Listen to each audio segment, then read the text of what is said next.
it comes off as negative.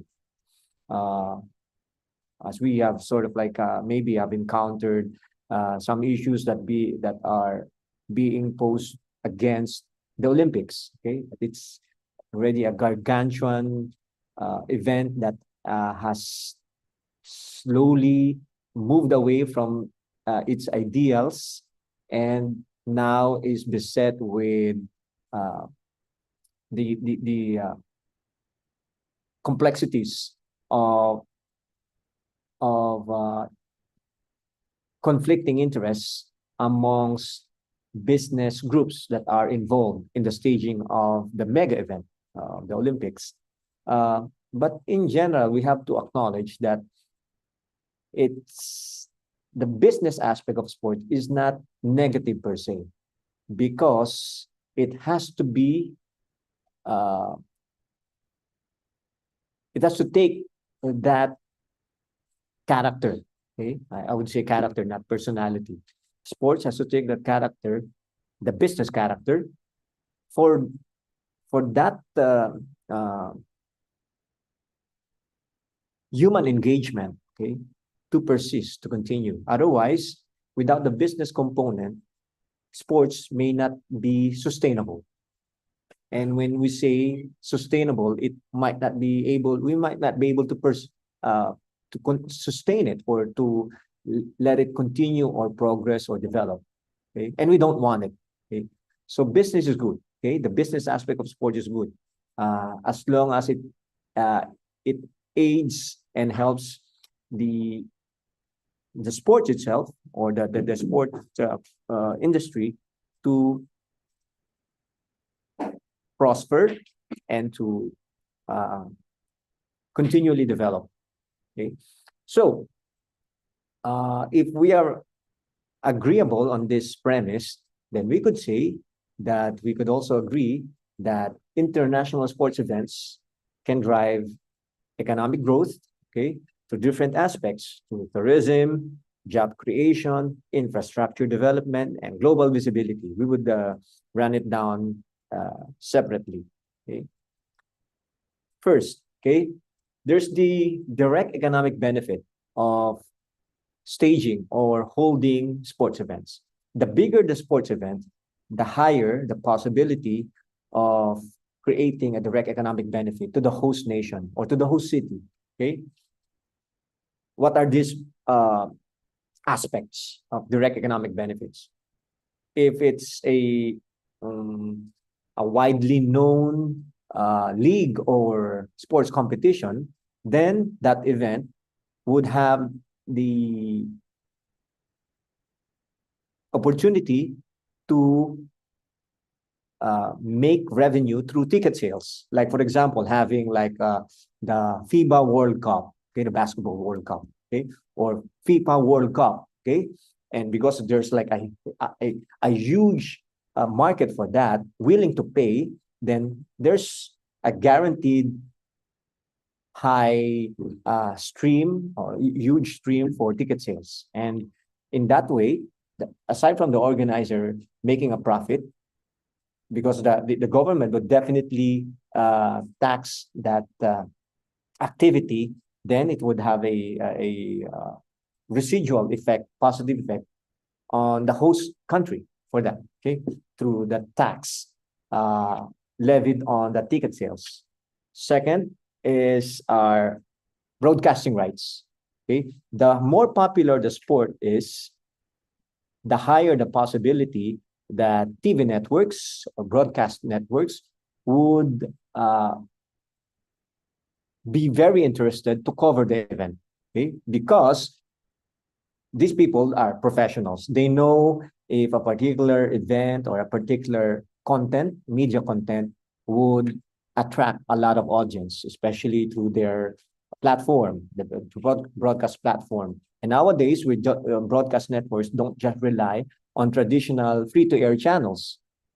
We have already like a video on demand, pay-per-view, wherein audiences don't have to really be on the time on that particular time slot of a particular event to watch it or to be able to see it. They could like watch it at the time that they're available. Okay, so for that reason, broadcast networks, if the sport event is highly anticipated and uh, have attracted a huge number of fans, both local and international, the more that they would be interested to cover the event. And if they will cover the event, then they would have to shell out money to be able to uh, obtain the exclusive right to cover the event, okay, to transmit, okay, because it's a content, okay.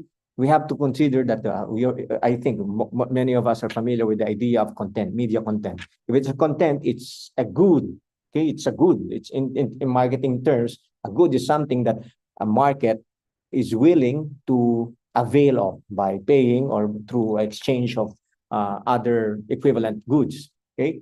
So that's a second aspect. Another thing is sponsorship.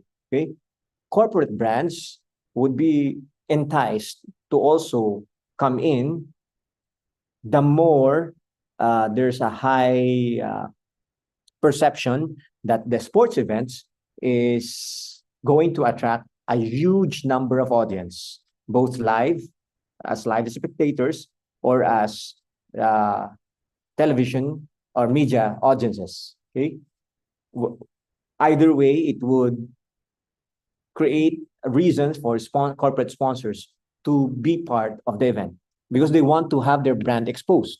Okay, and sponsorship is tied to advertising, and the purpose of advertising is to make the products be always on the top of mind of the public, the market. Okay, like for example, there's one. Let's consider one product and say detergent. Okay, a detergent product. Let's say is Tide available in Malaysia?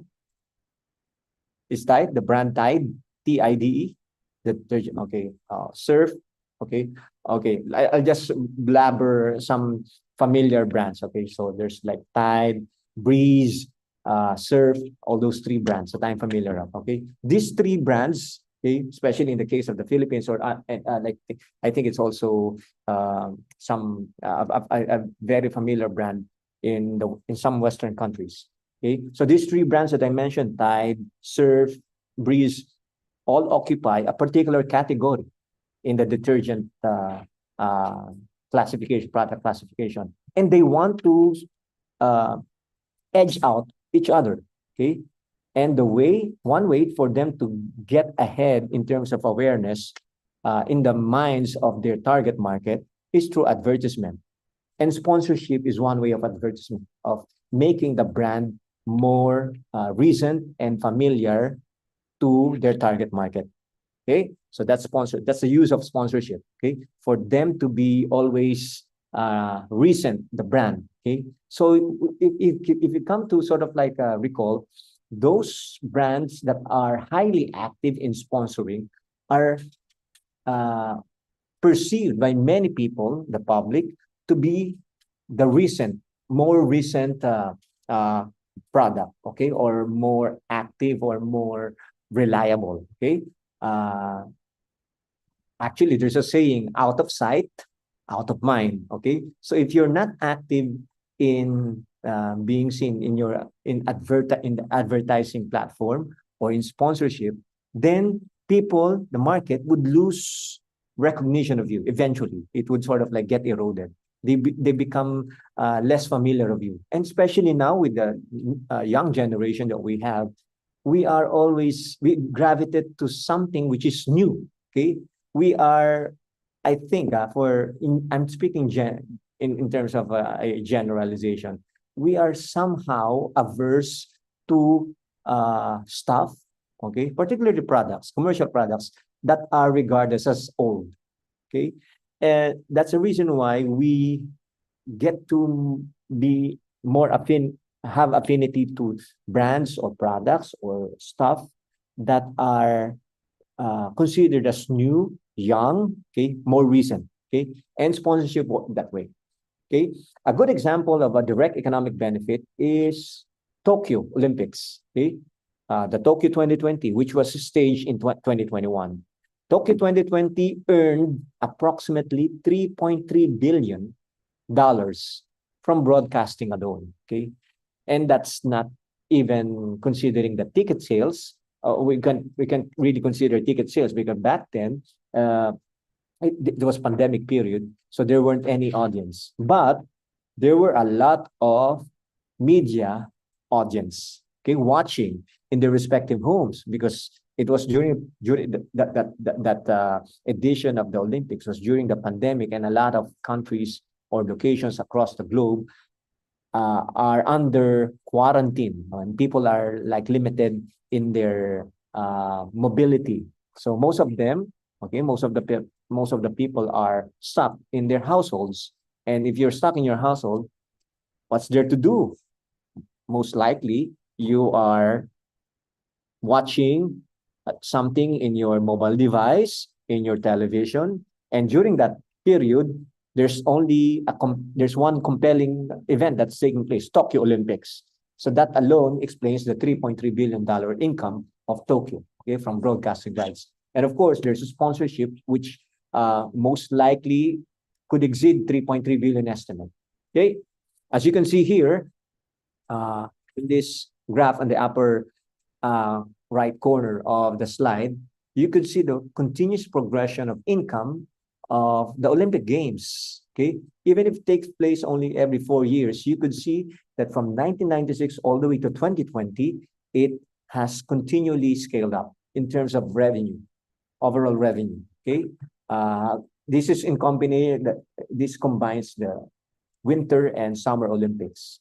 So from 1996 Lillehammer to Atlanta Olympics, all the way to Pyeongchang Winter Olympics and Tokyo Summer Olympics, it has increased from $2.6 billion to an approximate $10.8 billion total income, estimated income. Okay, so that's one example of direct economic benefit.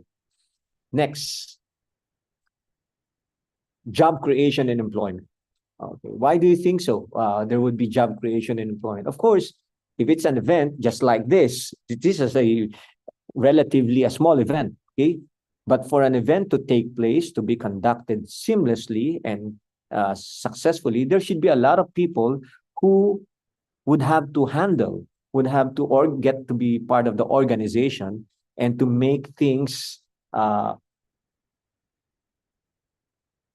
affected and materialize, okay? Because without people, there wouldn't be any event, okay? Much more if we are talking about a mega event such as the Olympics.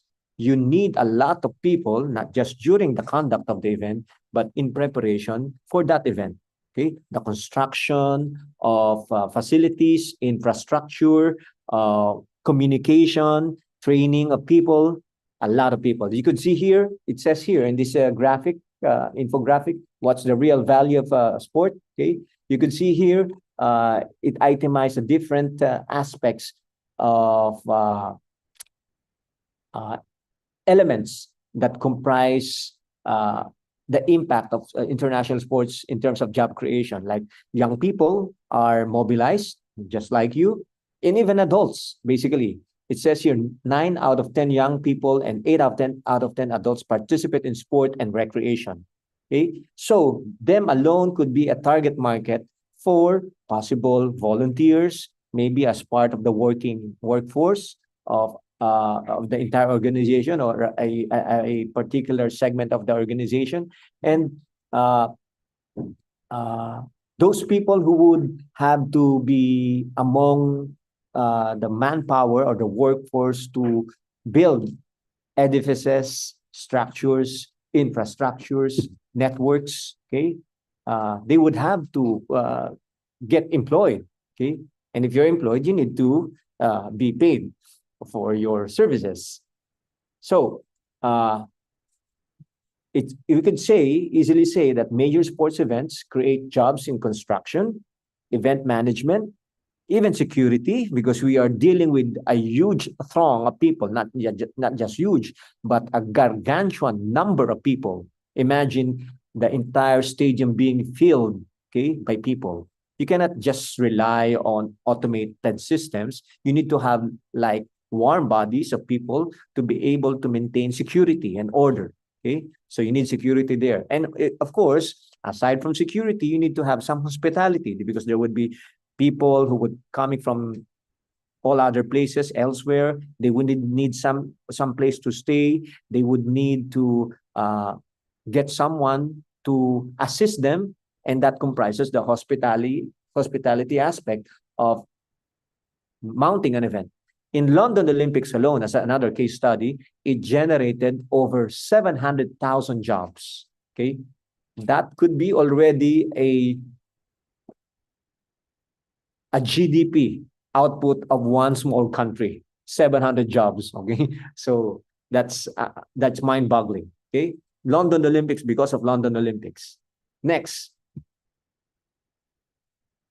number 3, tourism and hospitality boom. Okay, in that I think it is auxiliary to the case in point number 2. Okay, for those who would be considered to as part of the spectators or live spectators in that time period of that sport event, they would be considered as tourists. Okay, and if you're a tourist, you must be ready to spend a sizable amount of money that would have to be spent on hotels, and you just don't sleep on hotels. You need to eat. Okay, so you need to eat, particularly in restaurants or some diners. And of course, aside from watching those sports spectacles, if you are in a place which you haven't been to before, or if you're in a place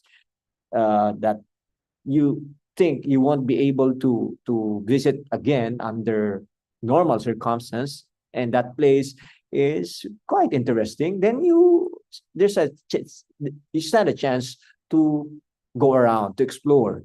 And when exploring, you could say that there would be a corresponding opportunity or occasion that you would have to spend, okay, on local attractions. Okay, so that alone would create the scenario of tourism boom. Okay, spending, okay, of tourists. Okay, and it would drive the economy of that particular locality or that city or even entire country. Okay, like case in point, the last Olympics, Paris Olympics.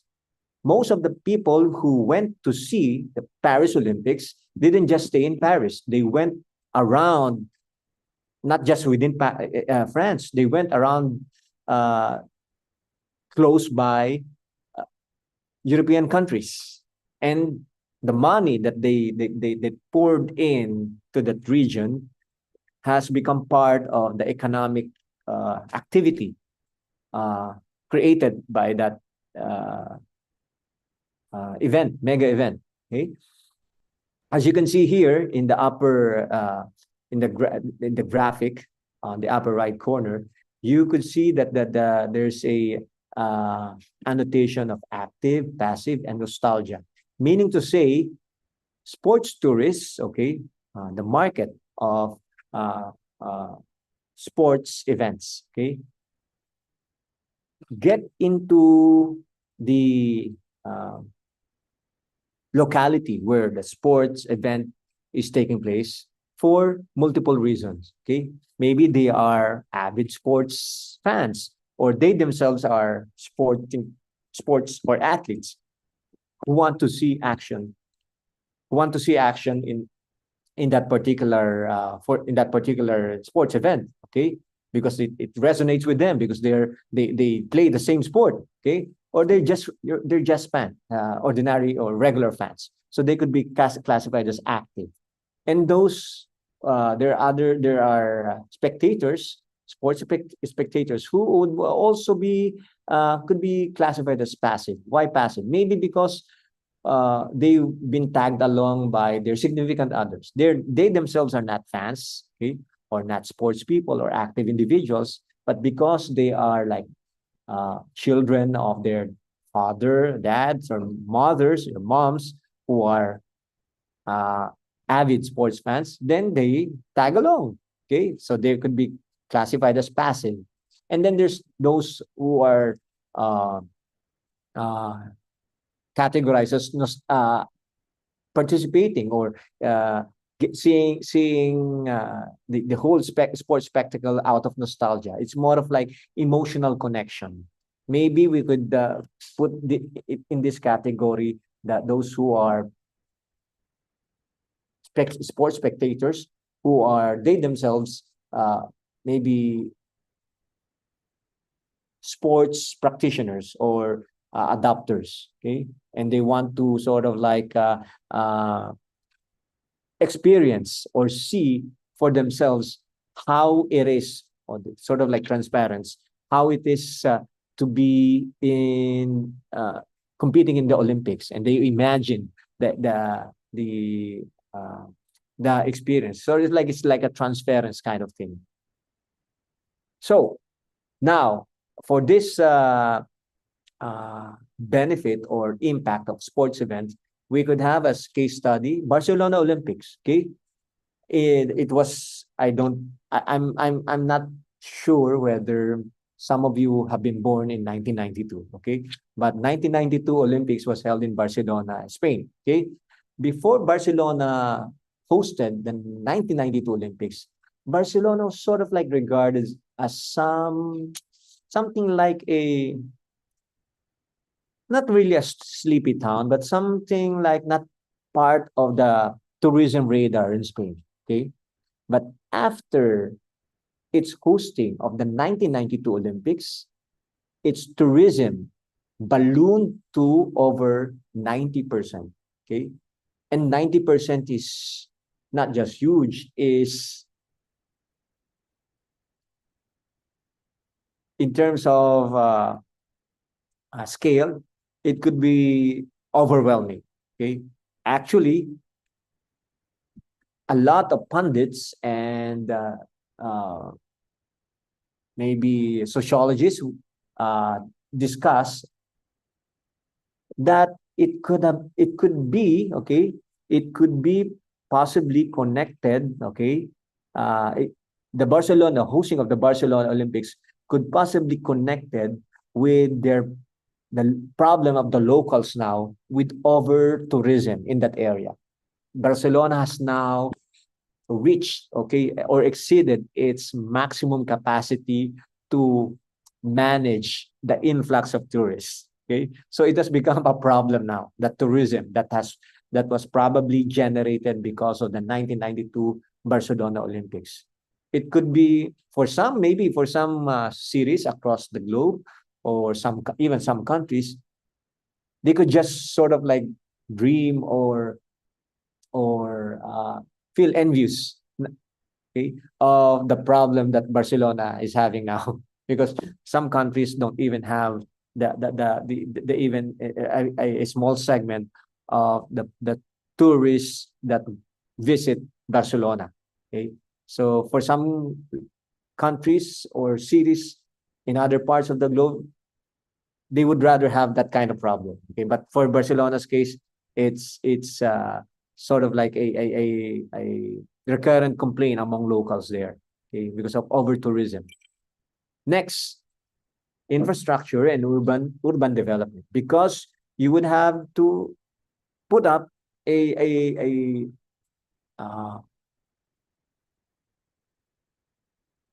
an appropriate and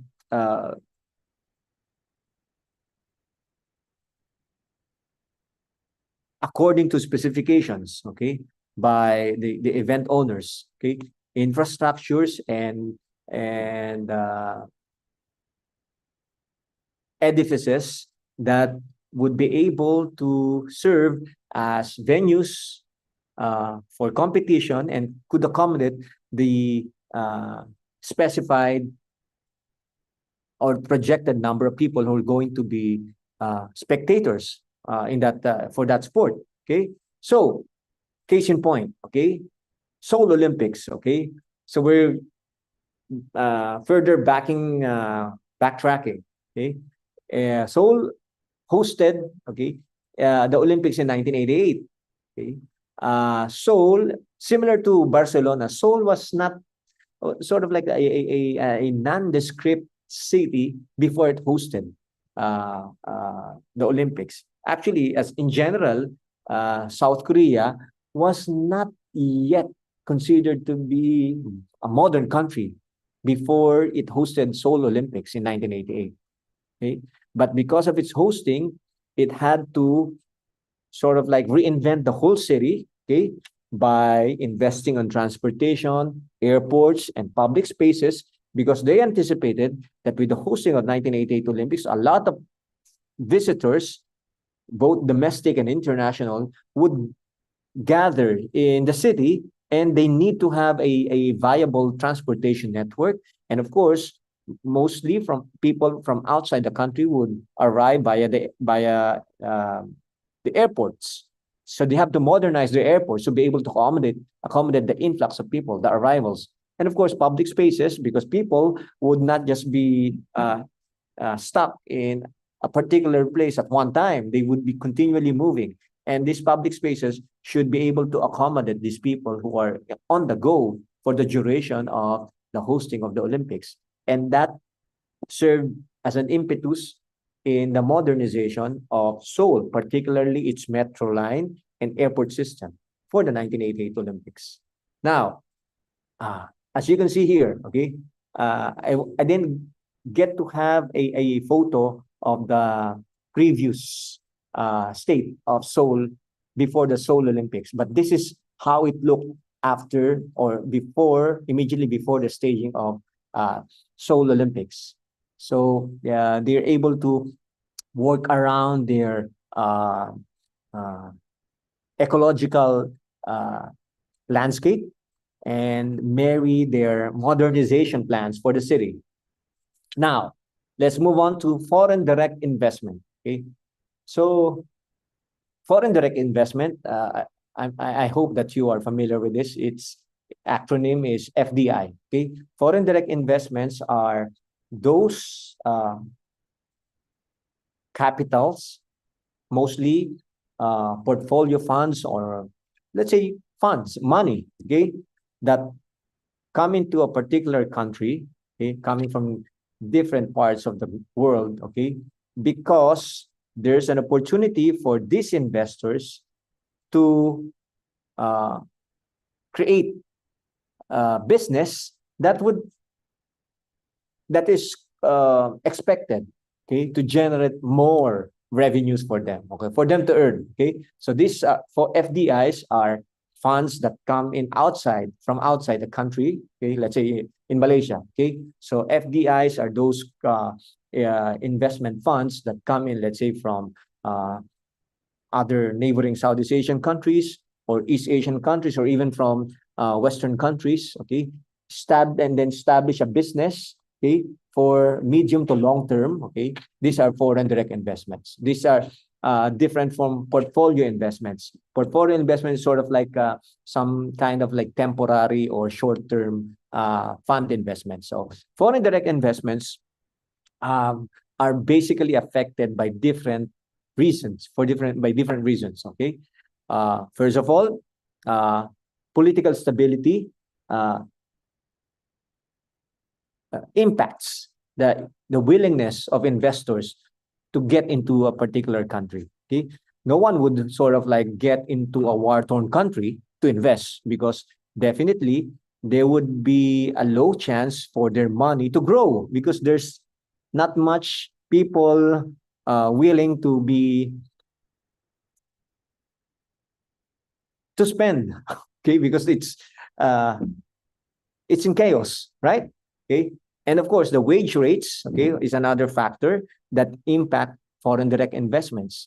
When wage of workforce are relatively expensive, then foreign investors wouldn't be so encouraged to come into the particular country. Tax rates is also one motivation for foreign investors, especially if there's a enticing incentive by the host country, by the host government, for these foreign investors. Transportation and infrastructure is very crucial consideration for foreign investors, because nobody would want to invest in a particular locality or country which has a problematic infrastructure when it comes to transportation, because it will delay the transmission or uh, uh,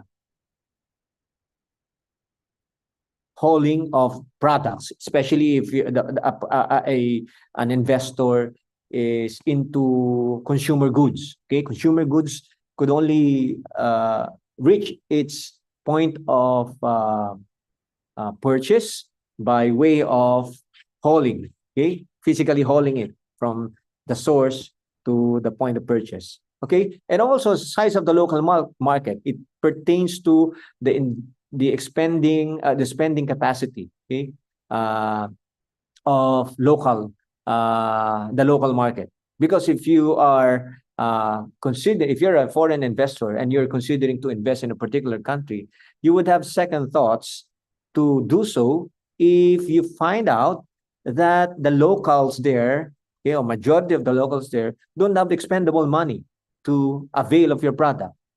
And of course, your business would fail if there's not much consumer of your product. Okay, and of course, commodities. Okay, meaning commodities would be the raw materials for your that are directly or even indirectly relevant to your business, would have to be available also in the host country you're going. If you're a foreign investor, that those commodities, raw materials, should have to be available in that country that you are planning to invest in.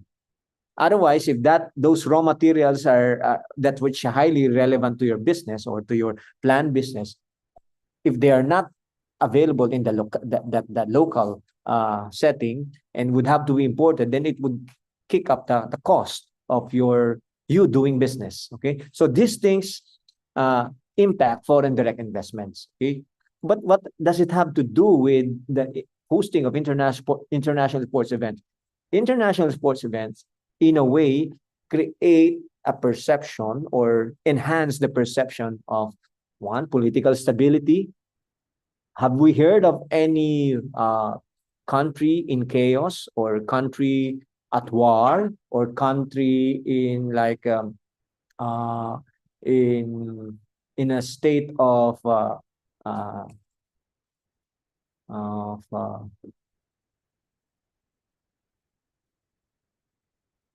of instability? Okay, hosting any sports events? None that I can think of. Okay, and also transportation and infrastructure, as we have discussed in the previous slides, would have to be basically have to be ready for the hosting of a particular sports event, especially if that sports event is major in nature, okay, or sizable in nature. So this components alone would qualify with what we have discussed as factors impacting foreign direct investments. And these factors that I've mentioned are, in a way, affected by hosting or the staging of international sports events. Okay, that's why for international sports events, hosting or staging of international sports events directly impact foreign direct investments intentions of foreign investors. Okay, because of the global visibility from hosting. Okay, it will attracts investors and multinational brands. Okay, it gets to sort of like make them aware of the capacity or the capability of the respective country to be able to be their host city or host country for their business. Okay. Sixth is sports exports and industry growth. Okay, what do you mean by this? Okay, sports create a feeling of attachment or affinity. Okay, because basically sports is entertainment as well. It tags the emotion. Okay, it creates emotional identity or affection, even particularly to athletes, star athletes, and even to a particular team. Okay, so athlete branding, okay, and merchandise sales promote the sports economy. Okay, take for example NBA, the National Basketball Association of the USA. Okay, I'm so sure that maybe a lot of people here are very familiar with that the more popular names of NBA players. Okay, and these NBA players have, in a way, uh, fostered the reach of the brand, the NBA brand, uh, to global level. Okay, and that impacts the merchandising opportunity for NBA to pick up its revenue uh, stream. Okay, so take a look at the this app image or infograph in the upper right corner of this slide. Okay, so the National Football League of the USA. Okay, so if you're familiar with that, they have this the halftime entertainment kind of concert featuring different uh, uh, global entertainment icons. Okay, so the average value of NFL and of a particular NFL team in 2019, okay, one NFL team alone, okay, is $2.86 billion, okay, which is which indicates an 11% increase from the previous year, from 2018, okay, and a double-digit percentage increase is huge already. What about the NBA? Okay, the NBA's generated revenue in 2019 is estimated at $8.3 billion. Okay, whereas Major League Baseball, the league of baseball in the U.S. Okay, it's the estimate is about 10.7 billion. Okay, and it posted a 4.4 increase from the previous year. What about the National Hockey League? Okay, you're familiar with hockey, the one played on an ice rink. Okay, so the in 2019, the estimated revenue is $653 million. Okay, and then the Professional Golfers Association (PGA). Okay, the one who we associated with the famous names like Tiger Woods, okay, MacPherson, and all those famous golfers, international golfers. PGA generated the revenue in 2019, estimated $1.5 billion. Okay, so this attests to the fact that sports leagues, athlete branding kicks up or initiate, okay, merchandise sales. Okay, maybe through products associated to the athlete, to the sports person, or to the league itself. Okay, and therefore it contributes to the overall value of the sports economy. 7, soft power and national branding. What do you mean by soft power and national branding? Uh, have you ever wondered or asked yourself, why is it up to now so many countries are lining up uh, to bid for the hosting of a particular major event? Not just the Olympics, maybe the World Championships. Okay, what do they get out of it? Okay, now, for one, they have to spend a lot of money for them to prepare their infrastructure, their communication and transportation network to make their people be ready for the hosting and the conduct of the event. Okay, so that's an expense on their part. But there must be something, okay, that they would benefit from in hosting international sports events. Okay, it says here, hosting improves a nation's global image and foster long-term tourism. So it's all in a way, it creates perception, positive perception. And in sport marketing, or in even economics or business, okay, perception is reality. Okay, if there's a regular or a high occasion of a huge or sizable uh, population of people having a positive perception about a particular country, then definitely it would affect positively uh, some decisions that would favor that particular country. Okay, be it in investment, tourism, intention, or some other activities that would involve the country.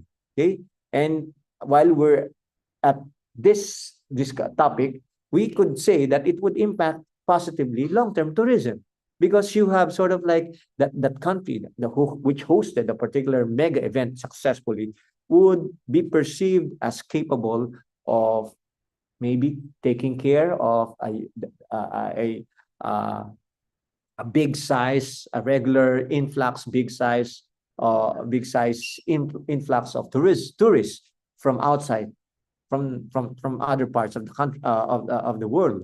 So that in a way creates some positive ripple effect. Okay, so let's take, for example, the case of Qatar hosting the FIFA, okay, football World Cup, okay, in 2022. Okay, what did it bring to Qatar? Okay, it's hosting. Of course, Qatar spent a bloody amount of money in hosting it, but what did they get out of it? Okay, first, the World Cup provided Qatar with a global platform to showcase, okay, its advances and cultural identity. Therefore, it made its international reputation get leveled up. Okay, it made Qatar be regarded as some key player. Okay, as a country, as a group of people. Okay, and also at the same time, the event fostered cultural exchange, because so many people visited or flew into Qatar to see or to watch, or even just from their comforts of their homes, see the World Cup, the conduct of the World Cup. And in the process, they get to be exposed to the uh, culture of Qatar, and those who physically transported themselves to be spectators of the World Cup, Qatar World Cup, they in a way transmitted their own culture. Okay, so there's a cultural exchange that happened there, and there's interaction, of course, between the tourists, the foreign visitors, and the local Qataris. Okay, and then lastly, hosting the World Cup by Qatar helped the country strengthen its ties with other nations and establish itself as a key player in the region, because they've been regarded as some country who's capable, who has the capacity, the wherewithal in terms of finances and structural capability, okay, to host and to even uh, guarantee, okay, the safety of big names, superstars, football superstars. And we're talking about Messi, Ronaldo, and those other popular names in football. So since they were able to uh, participate and nothing untoward incident happened, then the outcome of that is the perception that's created is that Qatar is a safe country and capable of maintaining security and protecting its people and people who are from other parts of the globe who are interested to visit the country. And lastly, long-term economic impact. Okay, so from what we have discussed, okay, there's always a long-term effect. Okay, it's not just sort of like an acute uh, outcome. Okay, so when we mention about infrastructure, construction of different networks and structures, tourism, long-term tourism, it would create a, as long as it's managed, it would create a continual benefit to the economy, even after the culmination of the event.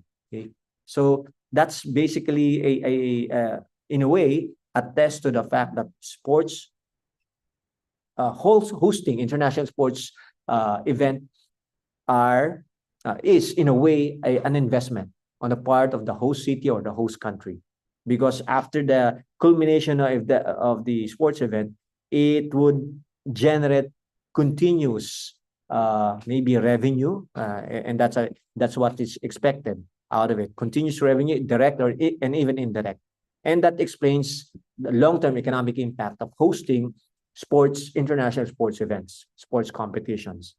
Okay, so basically, what does what could we say about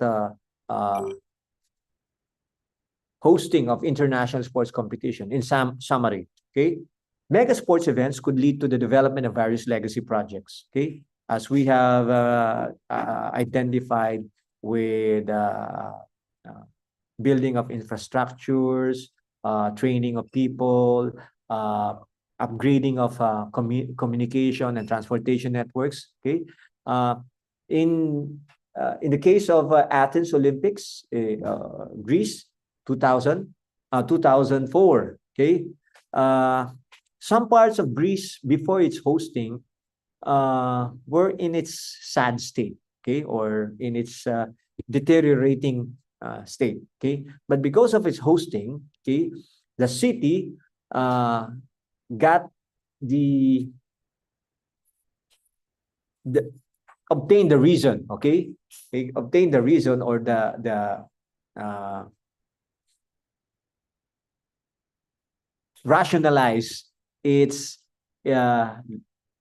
long uh, long time intention to rehabilitate the city.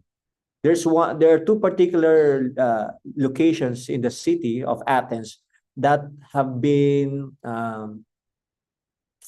in a deteriorated state, okay, for quite a long time before the Athens Olympics. That is, one is Faliro Industrial District, and the other one is the Shinyas Channel. Okay, so the Faliro District was rehabilitated because of the Athens Olympics, and also the Shinyas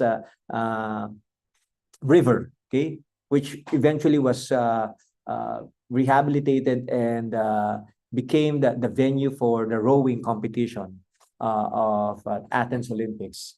And because of that the hosting of Athens in 2004 of the Olympics, it rehabilitated and improved the quality of water in that area. Before, it's sort of like almost like a wasteland, okay, and birds and even the marine life are insignificant before the hosting of the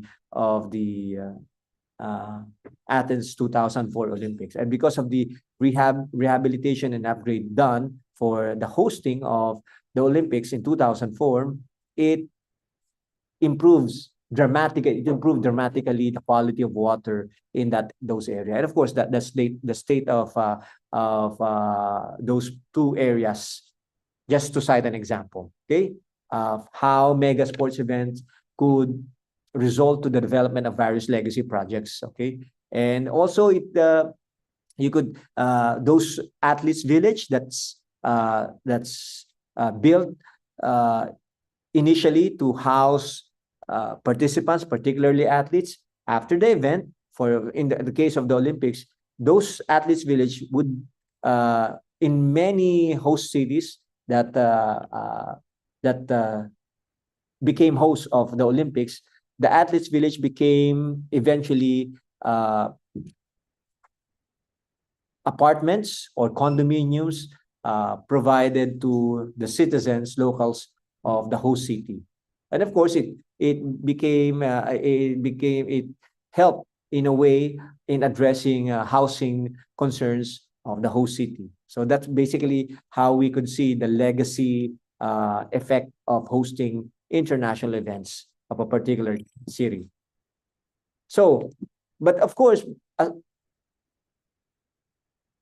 the benefits and the advantages of hosting international sports events are there. Okay, that's on one hand, we have adequately discussed those benefits of the benefits of hosting international sports competition, but we have to always consider that there should be some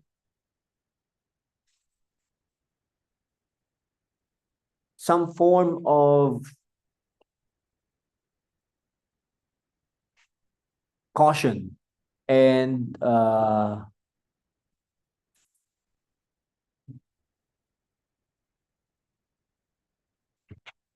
recalibration, okay, before a particular city or a country would decide to host mega or major sports events. Okay, for one, there are risks, okay, that could be associated in hosting international sports competitions, such as the risk of overspending, okay, how it would be audited or accounted for. And of course, when we talk about accounting of the funds, there would be some cases of corruption, okay? And of course, infrastructures built for a particular sports events are in no way have 100% chance of being utilized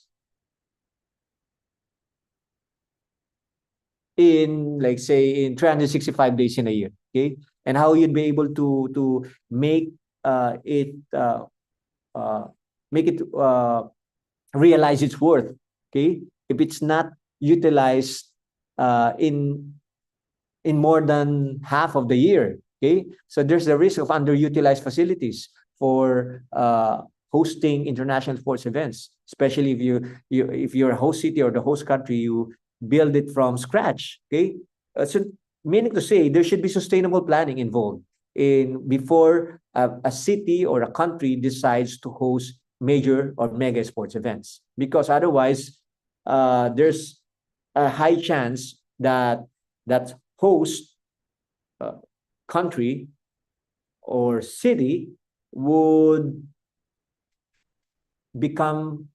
fall victim to these issues that we have raised: overspending, corruption, and underutilized facilities, just to name a few.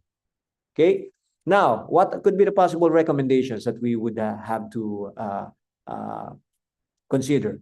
First, okay, in hosting international sports competition, you need to prioritize sustainable budgets. Okay, budgets, okay, set for the infrastructure, building of infrastructure, rehabilitation, refurbishment, conduct of the event, okay, would have to be properly planned and assessed. Okay, and there should also be planning for post-event usage. Okay, so what would happen after the sports events have been staged, even if it's successful? What would happen to it? Okay, many sports facilities, after the staging of a particular mega sports event, have been categorized as white elephants. White elephants meaning to say they don't get to be utilized anymore. Okay, even like to the point that of it, these structures being abandoned at all, even abandoned. Okay, there should be also a plan to engage local business to be able to utilize to support the idea post-event usage. Okay, like case and example is in Singapore. Okay, after it built its Kalang Stadium, it's a modern stadium where its roof gets retracted when there's like there's a good weather, but within its vicinity, okay, are business establishments, malls that would sort of like create reason for foot traffic, okay, for people to go there. Otherwise, if there's nothing there, people will not go there, especially if there's nothing, no event taking place there. Okay, so that's one way of engaging local business. And then finally, encourage local tourism strategies. There should be a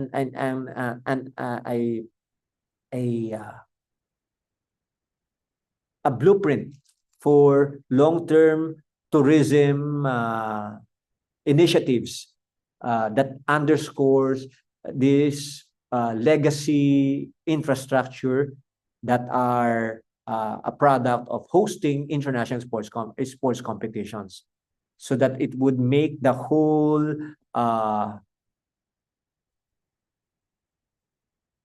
the resources that were required and the effort that were required in hosting that a particular sports event would make it worthwhile. Okay, would maximize or realize its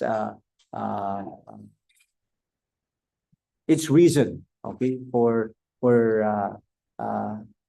staging it in the first place. Okay, so in conclusion, what could we say? International sports events could significantly boost national income, okay, with all the benefits that we have outlined. If, okay, there's a big if managed effectively, okay? Because just to reiterate or just to recap, because they create jobs, as we have discussed, attract investments, the FDI, and of course, build a nation's global reputation, which in a way may be an indirect reason for the economic benefit to come in later on. But with, as we have mentioned, perception is reality. With a positive global reputation of a particular country as an offshoot of the hosting of a sports event or sports competition, then we could say that it's all worth it. The effort, the resources, the money poured in by the host nation in hosting a sports competition, because eventually it would create ripples of positive impact brought about by, of course, by a generally positive sentiment and reputation. Okay, so that's basically underscores the topic that we have discussed about the impact, okay, the net positive impact of hosting international sports competition. Thank you very much.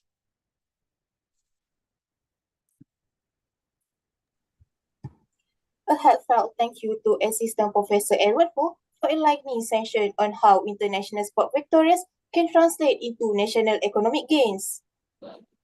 From the sharing, we now understand that every medal won brings more than glory. It brings opportunity, boosting tourism, attracting global investment, and elevating the country's image on the world stage. It's clear that sporting success is not just about a national pride, but also a strategic asset that can significantly contribute to national income. Without further ado, let us move to the next session, which is Q&A session. For all audience and participants, if you have any question, you can raise your hand and turn on your microphone, or you can also ask in the chat box. You may briefly introduce your name and university before you ask the question.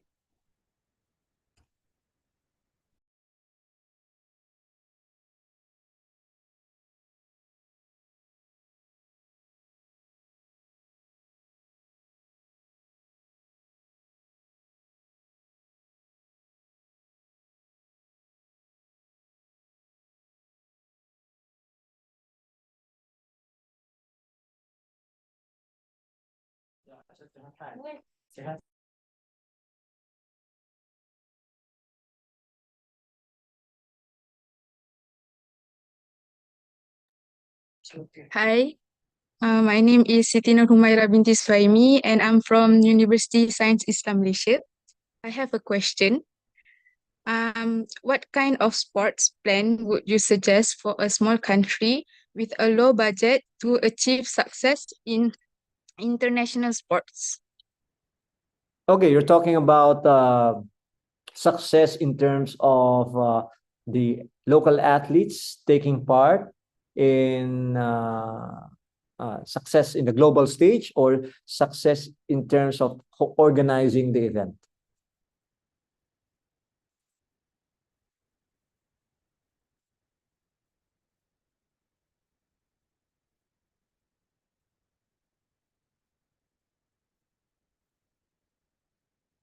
Okay, so maybe just to clarify, okay. Really?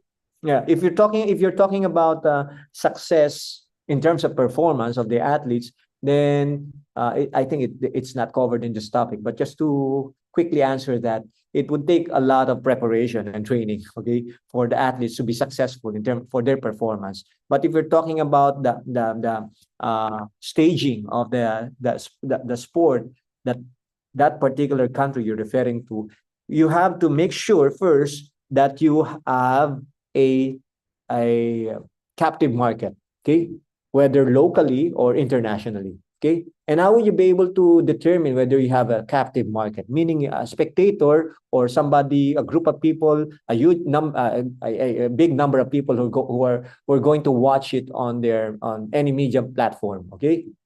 Meaning to say, in short, there should be someone, you need to first assess whether people who will watch your sport would be interested. Otherwise, there wouldn't much of a return for hosting, for the amount of money to be spent for hosting or staging that sports event, because there's not much people who are going to be interested to watch it. So it's more of like the expense of like making accommodating the athletes, putting them in like accommodation or hotels, uh, availing of their transportation, paying the venue for the use of the facility for the competition. That would be just expense, and nothing would come in as sort of like a return or a revenue. Okay, so you would end up sort of like spending only. Okay, so what you should do, make sure that your event would have a captive market. Okay, would have a sizable market who would be interested to watch it, whether live as live spectators or from the comforts of their homes, mobile devices, or any media networks. Okay, they want to watch the uh, the sports event. Second is you need to publicize, promote the sports event. Okay, so that it would make people aware of uh, the sports itself, the event itself. And based on experience, it is a huge motivation, or it attracts a sizable number of people whenever there is an aspect, okay, in the sports competition that touches on patriotism. Okay, like for example, having some another country competing with the host country. Okay, and definitely if it's the event is well publicized or promoted, it would stoke the emotion of local people to support the local team. Okay, because it's all about country supporting. So you could play it up, that kind of a rivalry, or in a way a national competition. Okay, because it's based on experience, it never fails. It never fails to sort of like stoke people's emotion about their love of their country. Okay, so that's one suggestion that I would have. But basically, you have to promote it, you have to publicize it, you have to advertise the event, and for that promotional effort to really work, the event itself should, to begin with, should have a captive market. Okay, should in a way be relatively popular. Okay, that's what I'm saying. Okay, because if it's sort of like a fledgling kind of sport that nobody knows, it would be hard for the organizer to, even if they promote it a lot, people would sort of like, what is that? Okay, a lot of things that would sort of like be left unanswered among the people that you're targeting to be interested to watch the sports event. Did I answer that question? I hope so. Yes. Thank you. Thank you. Mr. I have a question. It's from YouTube, from Izzat Firdaus. The question is there a case where a country no more hosts international sport event due to financial issues? Yeah, okay. Uh, I'm basically uh, know this firsthand. At the same time, I'm also an old athlete, a master. You call that a master's athlete. I'm still competitive. I still compete uh, in sports competition, particularly track and field. Okay, uh, I was preparing at the beginning of this year for a uh, Asian competition in Asia. We call that Asia Masters Athletics Championship. Okay, so it's an athletics championship for masters people, for those who are age 35 and up. Okay, I was initially preparing for that. I hope I won't cast some. I won't in the process undermine or put this country in a bad light. I'm just saying this objectively. The original host of that, okay, is Indonesia, okay, of the Asia Masters Athletics Championship. But it was supposed to take place in October, okay, first week of October. But 2 months ago, we received an information that Indonesia is pulling out as host. We didn't get exactly the reason, but most likely one of the reasons may be financial resources or reasons. So they begged off from hosting, and another country took over the hosting. So that would happen, okay? Especially if the bidding process, because when you assign a particular host, especially for big sports competition, you need to, if you are the event owner, you call that, let's say Olympics, the event owner of the Olympics is IOC, International Olympic Committee. Okay, to make sure that those cities or countries which wins eventually the bid, okay, to host, they need to satisfy several criteria, okay, so that there wouldn't be any chance for this selected host country to default, meaning to say, to sort of like say near the hosting or the staging of the event, oh sorry, I cannot host it, and we cannot host it anymore because we ran out of money. Okay, that in the first place wouldn't happen because the criteria that that served as basis for awarding of hosting has been met. I mean, maybe they sort of like check all their available financial or fiscal capabilities, and then it sort of like, in terms of like seeing in one paper, they sort of like tick all the boxes. But without sort of like, without having those checks, okay, if you're the event owner and you say just base it, the awarding of the hosting, base it on the aesthetics or the beauty or the creativity of their, maybe the video presentation, and maybe most likely you would be you're in for some trouble eventually because you didn't get to exercise thoroughness in checking the capability, the overall capability of the host.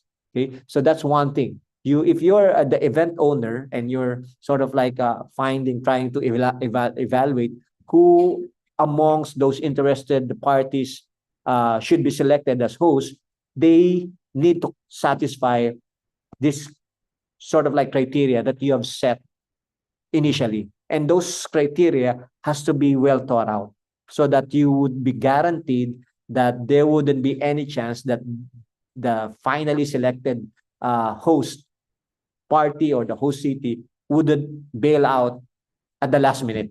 Okay? So that means that at first you do your assignment. Okay? Make sure that you have adequately prepared set of criteria to make sure that there wouldn't be last minute dropouts. Okay, we have a question here from Danish. First of all, I'm not a doctor, okay? I don't have yet a PhD. I only have 2 master's degree. So you can just call me Edward, okay? Danish said, some countries in the Middle East that are rich in oil and gas resources competing each other in hosting events like World Cup 2022 in Qatar, okay? World Cup 2034 that will be held in Saudi as well as again in Qatar in 2027 for Asian Cup, and again for Asian Games. What, in your opinion, of those countries that may be impacted with extreme weather to host. Okay, you're talking about ecological conditions, okay, to host those events. Well, in the case of Qatar, they sort of like forecasted that possibility. Therefore, I think they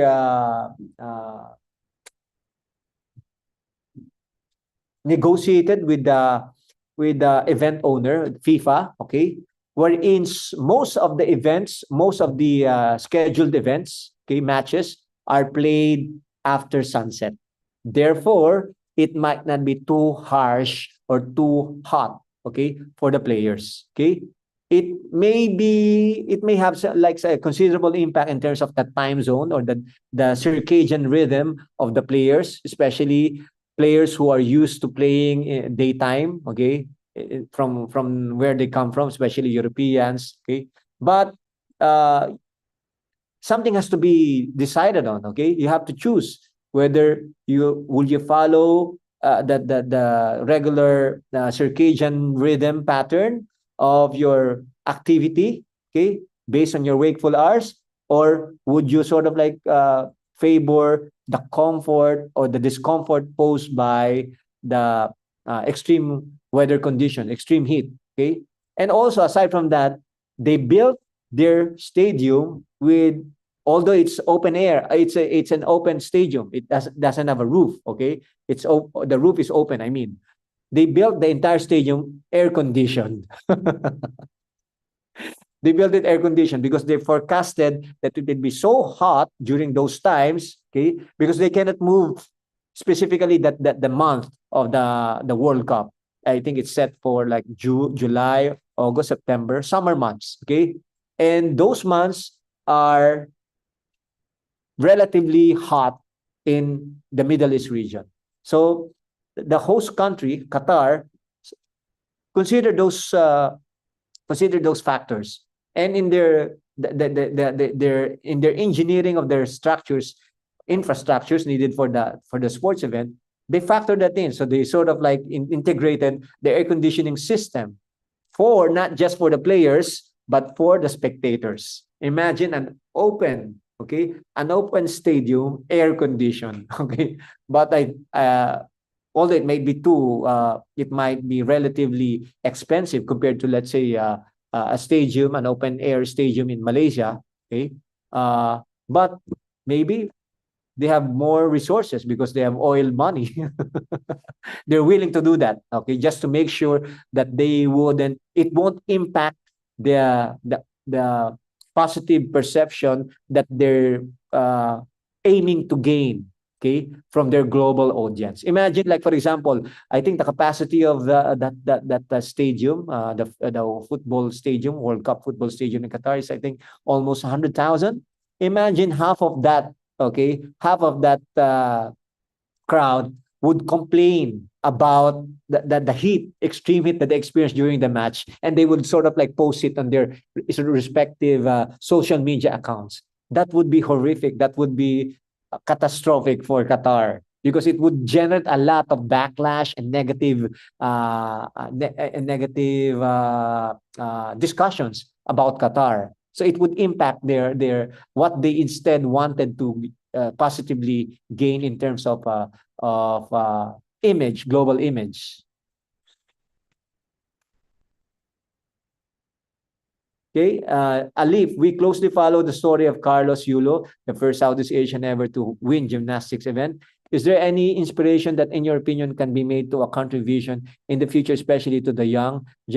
Well, Carlos Yulo, there are not a lot of Carlos Yulo in the Philippines. Okay, I'm sad to say, I'm sad to admit that. Okay, we don't have a lot of Carlos Yulo. Like we don't have, maybe in my estimate, we don't have over 1,000. Okay, but those 1,000 future Carlos Yulo need to be properly identified. Okay, so in terms of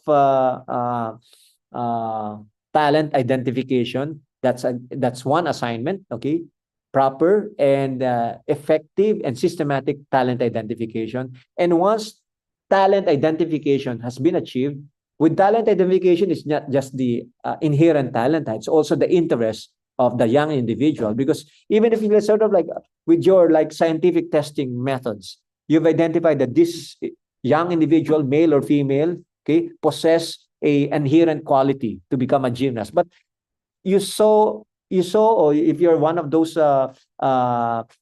talent recruiter, okay, you saw that those children don't have interest. So how would you be able to develop them? So alongside with identifying their potential or inherent talent is their interest, inherent interest they're really passionate about. Okay, and of course, with once you have identified that those possible talents, you need to make sure that there's an environment to thrive for them to sort of like become to progress, because it's like planting. Okay, if you have identified a few seeds that would sure, okay, genetically sure become a fruit bearing, okay, prolific fruit bearing tree eventually.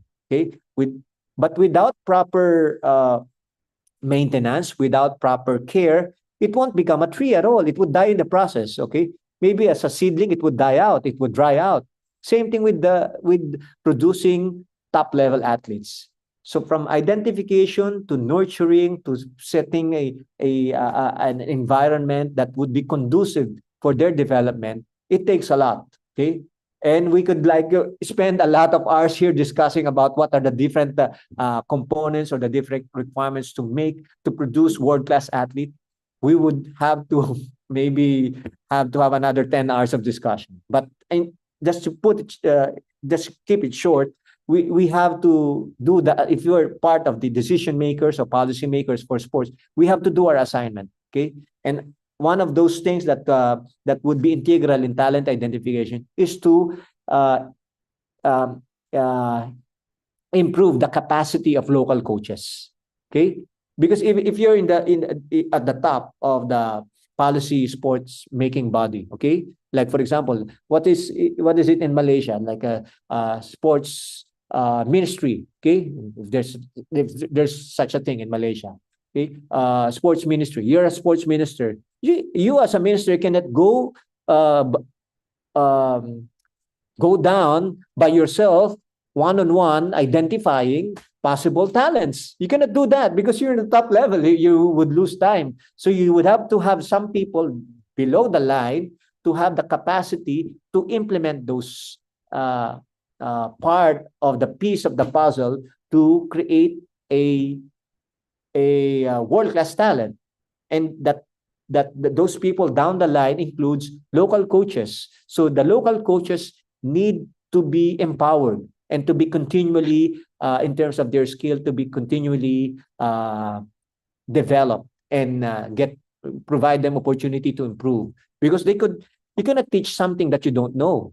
Okay, if you don't know anything much about advanced technologies in training, if you're a coach, you cannot suddenly think about doing advanced training methods for your athletes. You would just keep on repeating something that you have sort of like get accustomed to, no matter how obsolete it is, right? So you cannot just suddenly become like a groundbreaking coach if you're not exposed to those groundbreaking ideas. So that's the main point. You need to, one, create an environment that would make people be interested to a particular sports activity, and that starts with physical education. Okay, or providing open spaces for people, or especially young individuals, to just move around, move about, play. Okay, because you cannot create some super athlete who, when they were like young individuals, young children, didn't have opportunity to move around. How could they become like super athletes? They didn't get to have an opportunity to run around, to even play. It won't be possible. So it all starts with those basic things. I hope I answered the question. May I inquire as to your thoughts on Formula One? Furthermore, would you support the idea of its return? Formula One is basically in categorical terms, it's not a sport. Okay, because a sport has to be a dominant human agency, meaning to say there should be a human control, okay, in terms of preparation and the participation of the outcome, performance outcome. But because Formula One is basically utilize vehicles, okay, and the more modern the vehicles are, the cars are, the more advantageous it is for the driver. Of course, the driving skills count a lot. But of course, Formula One, it's car racing. So, but it's good for in the overall scheme of things for the sport economy because it's entertainment and it's exciting to watch. So, I'm all for Formula One to if there's a feasible and infrastructure ready to accommodate this uh, uh, endeavor or event. Okay, I'm all for it. Okay, because it's one diversion that would support even indirectly the sport ecosystem.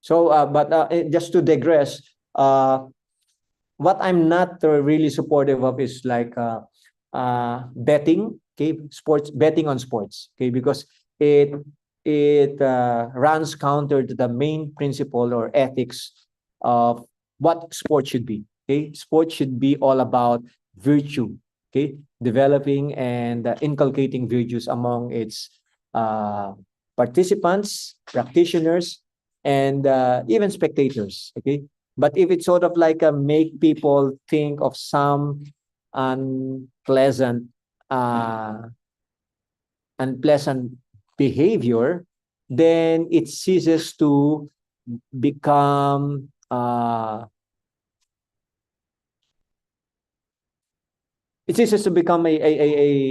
sport because a sport originally is inherently designed to make people become better persons. Okay, so that's one aspect of that's in a way associated with some sports that I'm not in favor of betting or gambling. Okay, any other question?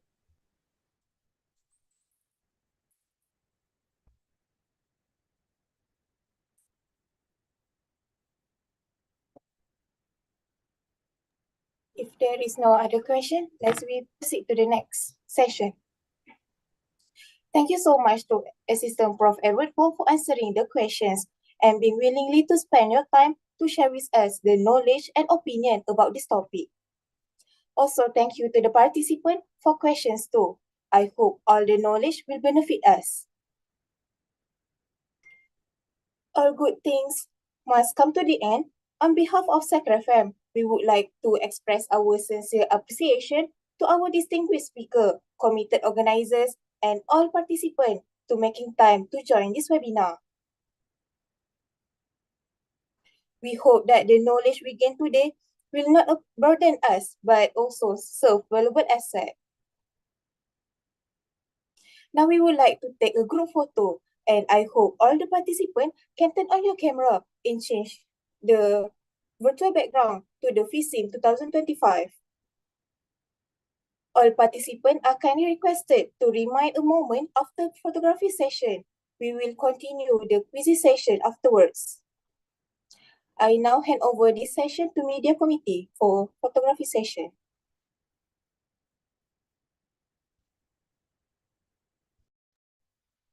Alright, everyone. Please turn on the camera.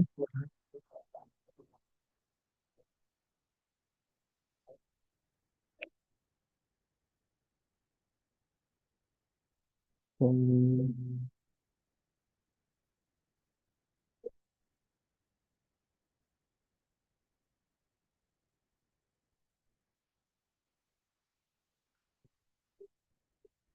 okay, ready? Okay, formal photo first. Okay. Um, one, two, three. Okay. Again. One, two, three. Okay, Kristen. Okay. One, two, three. Okay. One more. One, two, three. One, two, three. Okay. One, two, three. Okay. Thank you to the media committee. Next session is quiz session. We are pleased to inform you that a short quiz will be conducted based on the key points shared today's lesson. This quiz is designed to reinforce understanding and engagement with this topic discussed. All the participants may scan the QR code that appears in the screen. The prizes may await for you guys who got the highest mark.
Alright guys, we will wait around 1 or 2 minutes for everyone get settled in.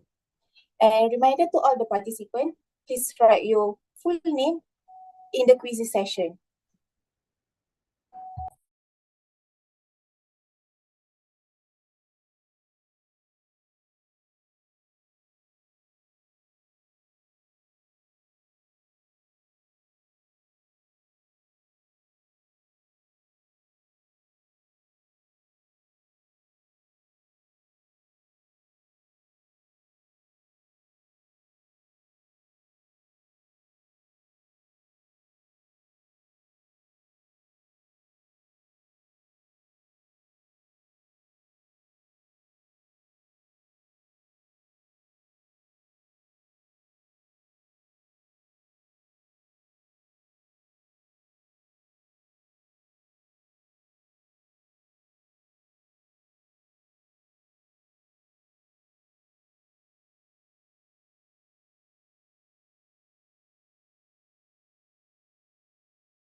We will wait one more minute for everyone settle the quizzes.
It seems all of you already answered the question. Let's end these quizzes. Congratulations for the third place. We have Shaz. And in the second place, we have Q. And the participant that a winner, you can write the name at the chat box, okay? And for the winner, we have Ming. For all the winner, congratulations. And don't forget to write your name at the chat box and also your ID number so we can give the prizes for you all. Lastly, please don't forget to scan QR code before leaving this Zoom meeting.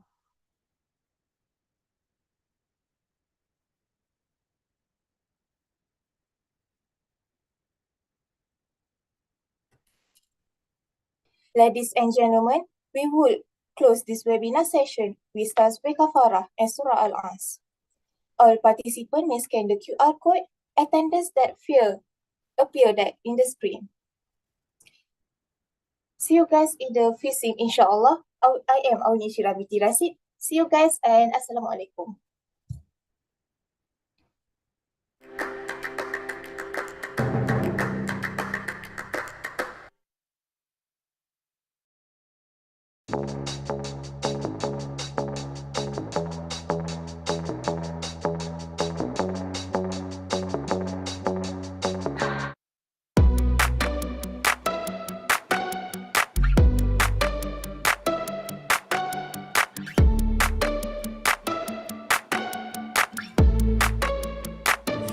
An arrow to the heart. I never kissed a mouth that tastes like yours. Strawberries and something more.